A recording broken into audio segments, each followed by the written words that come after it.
And welcome back to my channel. In today's video I will show you how to fix the error of AMC app. So let's get started.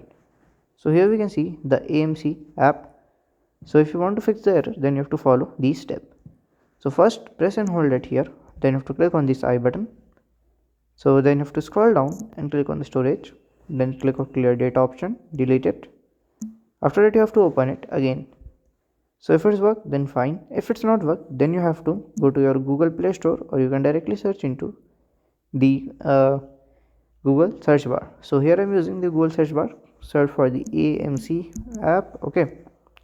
So here you can see the AMC app. Okay. Just click on here. Then you have to click on the install button here, and you can download. Like directly, it will be automatically download and install in a phone. So if you find this video helpful, make sure you like, subscribe and share the video. Thank you for watching.